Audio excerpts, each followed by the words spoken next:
Assalamualaikum warahmatullahi wabarakatuh. Waalaikumsalam warahmatullahi wabarakatuh. Buya, saya mau bertanya, akhir-akhir ini banyak berkembang masalah CSI, yaitu orang menanam saham minimal 50 juta, kemudian dapat jasa 5% per bulannya. Yang saya aneh, anggotanya adalah banyak orang yang ngerti agama, ya ahli ibadah dan sebagainya. Apakah itu haram atau tidak? Sedangkan Buya sendiri memberikan keterangan Persen dari apa itu? dari Modal. Sedangkan Buya sendiri memberikan mata kuliah atau ceramah, bank aja yang jasanya nggak ada 0,5% itu haram. Itu bagaimana keberkamannya? Dan itu sangat maju. Bahkan program-programnya saya pernah diajak sama teman saya, ayo kita ikut istilahnya tuh milad tuh hari ulang tahunnya, dia akan CS ini akan membangun pesantren. Namanya Pak CSI? CSI. Dia akan membangun pesantren, pondok pesantren dan sebagainya. Dan saya mohon maaf apabila di antara hadirin ini ada yang sudah masuk atau merasa tersinggung. Sekian, wabillahi taufik wal hidayah. Wassalamualaikum warahmatullahi wabarakatuh. Ada yang bertanya tentang CSI atau CSN, CSP, nggak penting namanya. Yang jelas jika ada orang bekerja menitipkan modal, kemudian dikembalikan dengan pembagian hasilnya dengan persen dari modal, persenan dari modalnya, maka itu adalah haram, transaksi yang salah. Dan jangan main-main urusan yang haram, Anda akan menemukan bencananya di dunia sebelum di akhirat.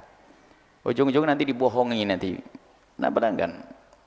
Sebab dia telah memastikan bahwasanya diri harus untung dan berhasil. Hebat benar itu usaha. Sementara dalam kerjasama menanam modal adalah untung ditanggung bersama. Ini seolah-olah perusahaan itu Tuhan dia, jadi tidak pernah bangkrut, sehingga saya pasti bisa memberimu 5%, 10% dari apa yang kau tanamkan kepada saya. Hebat benar itu manusia. Mengalahi Tuhan, Tuhan akan digeser oleh dia. Maka jangan berurusan dengan orang yang semacam itu. Awas, hati-hati, ini kami ingatkan. Dan tidak usah, dulu memang ada tawaran katanya, saya dengar Buya begini-begini mau pondok. Oh, pondok tidak perlu bantuan yang semacam itu. Tidak akan jadi berkah, diinjak sama anak santri pun tidak akan jadi ilmu yang manfaat nanti. Harus disampaikan haram. Islam itu menjaga semuanya. Tidak diperkenankan, tidak tahu namanya C apa itu, terserah CSM, CSI, CSN, lihat. Kalau cara pembagian rizkinya seperti itu, hukumnya haram, sudah selesai. Kalaupun Anda sudah berurusan, Anda tarik, lihat. Nariknya saja Anda repot, sudah dibohongi dari awal, lihat. Ya, tidak usah, urusannya jelas. Makanya urusan-urusan semacam ini hendaknya bertanya kepada orang yang, kalau tertanya ada ustadz, kayaknya ustadz bingung, dia pengen cepat punya mobil mewah, dia biasanya itu, atau pengen pondoknya cepat gede, bukan ingin dekat kepada Allah. Urusan dekat kepada Allah tidak bisa dengan satu yang haram. Ulama dulu tuh nggak pernah mikir bangunan megah. Ulama dulu mikir bagaimana sesuatu yang halal. Tempatnya gubuk, keluar ulama-ulama besar tuh, lihat pada zaman dahulu.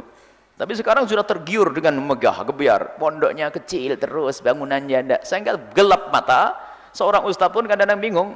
Ustadz kan ada ustadz gaya, ustadz action. Ustadz harus tampil begini. Ini ustadz kelas menengah ke atas. Ini ustadznya macam-macam. Sehingga dia mobilnya tidak ganti saja sudah bingung. Ini khawatir. Suhbud dunia. Dan semoga Allah menjauhkan kita dari hal-hal yang demikian itu. Kalau memang ada ustadz beneran, semoga Allah memberikan kesadaran lalu tobat kembali kepada Allah. Sebab dia adalah memberi contoh. Dia memberi contoh yang salah. Tidak begitu pembagian rizki dalam usaha, enggak. Tidak begitu cara pembagian rizki. Pembagian rizki yang jelas berapa persen ya dari untungnya nanti. Misalnya dari untung engkau mendapatkan berapa persen, seperti itulah pengaturan yang benar di dalam syariat Islam. Tidak usah ikut-ikut yang demikian itu. Kalau Anda sudah terlanjur ikut, cepat tobat kembali kepada Allah. Khawatir musibahnya dikirim kepada Anda sebelum di akhirat. Alangkah banyaknya orang tergiur.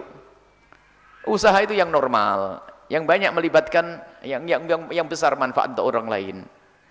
Alangkah banyak orang dibohongi, berapa ratus juta hilang gara-gara tergiur dengan dulu harta karunnya Pak Soekarno ada, macam lagi, kemudian harta karunnya yang terakhir mungkin Nyi Roro Kidul segala macam.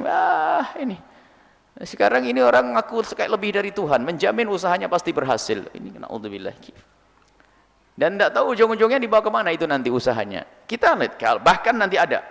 Kalau Anda, bab yang akan kita bahas ini. Kalau Anda harus menanam saham ke sebuah usaha, Tidak cukup pembagian yang benar sesuai syariat, nggak cukup. Anggap saja pembagiannya benar secara syariat, Anda harus tahu bergerak di bidang apa usaha itu. Ya? Jangan asal saja. Wah, ini ustadz bergabung ustadz, kita harus membagiannya secara syar'i. Marhaba, baik ya ustadz. Satunya seorang pengusaha, yang 4 adalah ustadz, 5 punya saham. 1 miliar atau 5 miliar. Ini menghasilkan misalnya besar. Baik, ustadznya, pokoknya pembagiannya seakan haram ya. Jadi kita dari keuntungan nanti dibagi 5, berarti 20%, 20%. Oke, siap, siap. Dilepaskan kepada 1 orang bekerja. Tatanya apa? Agak sadar. Bergerak di bidang perusahaan minuman keras. Mau apa tuh?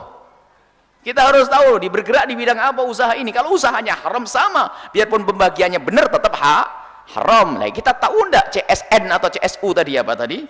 Itu usahanya di bidang apa? Tahu enggak? Lah enggak tahu kenapa kok titip di sana? Ini hati-hati dalam hal ini. Ini sudah lama kita suruh menyinggung masalah ini. Saya tidak punya butuhan dengan hal-hal ini karena keharaman tidak boleh kita dekat-dekat. Kalau pengen usaha benar-benar, banyak orang tertipu, dibimbing-imbing dengan hasil yang berlipat ganda dan sebagainya. Tidak jelas usahanya, giliran modal diambil, pusinglah dia. Lihat, tunggu saja hal-hal ini. Jangan melanggar Allah. Kalau melanggar Allah, Anda akan menemukan akibatnya belum lama. Di dunia sudah ditimpa musibah nanti sebelum di akhirat. Baik, nggak pandang apakah ustadz jubahnya lebih gede dari ini. Kalau yang haram ya tetap haram. Biarpun katanya kalau sujud lama-lama, kalau membaca Al-Quran menangis, nggak ada urusan. Yang penting kalau haram tetap haram. Sehingga namanya orang takut kepada keharaman nggak pandang. Seperti halnya orang berani kepada haram tidak pandang. Imam Ali paling takut kepada alim mutahatik, orang alim tapi nggak peduli keharaman. Itu yang paling serem. Jadi contoh, kalau bukan karena ustadz pun Anda nggak ikut-ikutan. Ibaratnya begitu kan? Gara-gara dia itu loh saya ikut, kan? Itu semua dosanya ditumpangkan kepada si ustadz itu. Wallah alam ustadznya mana? Kita tidak nunjuk ustadz si A, si B, si C. Yang penting beginilah penjelasan tentang halal haram, harus hati-hati.